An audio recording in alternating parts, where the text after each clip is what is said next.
Good afternoon. My name is Sabrina McKay, and I'm going to talk to you about my great-grandmother, Lucy Irene Adams. She was born on October 6th, 1928, which will make her 88 this fall. The reason I want to talk about her is because she is the most selfless person I know, and she deserves all of the recognition that she can get. Growing up, Nanny had 9 siblings, although her sister Lena died as a baby. Nanny dropped out of school in the 9th grade to help raise her siblings when her mother became sick. In her youth, she worked at a fish plant and picked potatoes.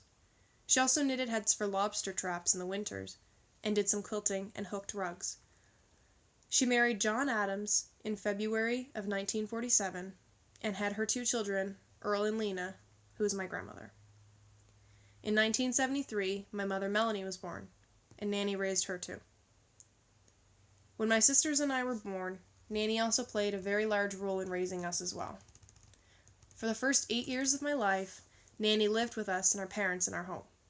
While my parents worked, she would cook for us, clean for us, make sure we were ready for school, help us with our homework, keep us entertained, and much, much more.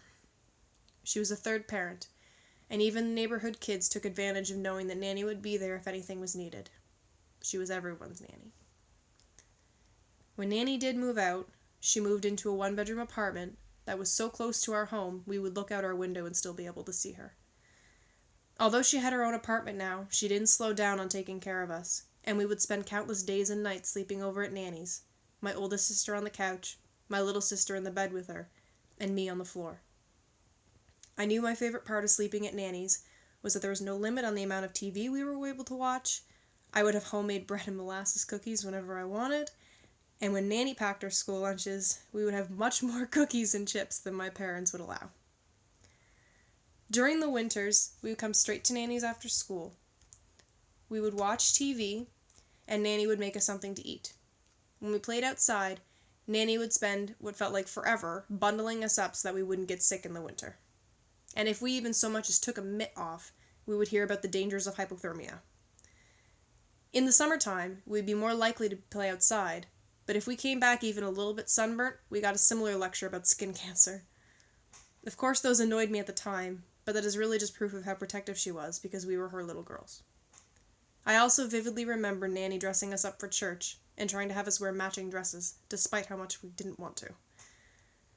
Nanny made up a song for us and called it Nanny's 3 Little Girls. Included in the song was our address and phone number, which is probably the only reason I knew either of them growing up. Nanny wasn't only my parent, she was also my first source of income. I would take her daily newspaper and run it down the road to her friend for $0.25, although I eventually did get her raised to $2.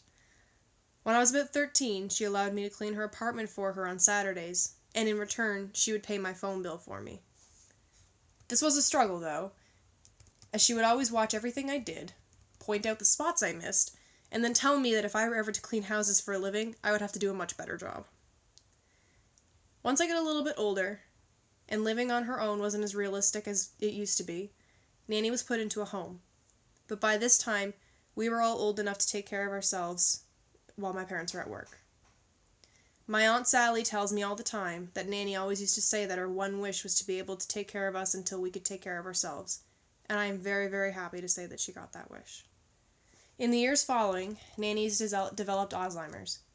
It has gotten especially worse over the last 4 or 5 years. And I remember the last year that Nanny came over for Christmas, it was Christmas of 2012, and when my mother was taking her home, Nanny asked my mother where she was. This was the last year that we had Nanny over for Christmas. By the time I graduated school in 2013, it was hard to take her anywhere because she would forget who everyone was and what she was doing. In September of 2013, I was getting ready to move to Nova Scotia to go to Acadia for theatre. I remember going to see Nanny, and she wasn't exactly thrilled about this decision.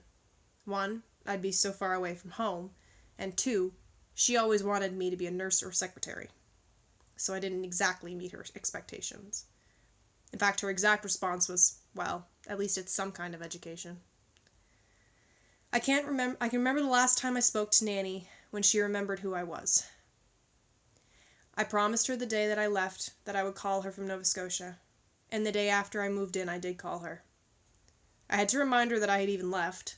I had to remind her I was in Nova Scotia, but we had a nice conversation. She had never remembered who I was after that.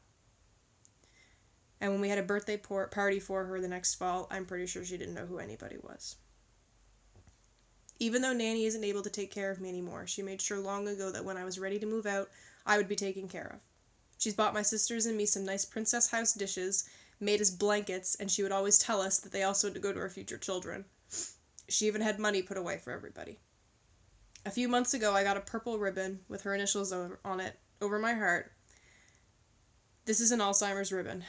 Knowing that my great-grandmother and my third parent doesn't have the faintest idea who I am is incredibly hard, as it does on everyone else that she has forgotten. Nanny and her sister Velma are the only 2 of the 10 children that are still alive. All of them and her parents died of cancer.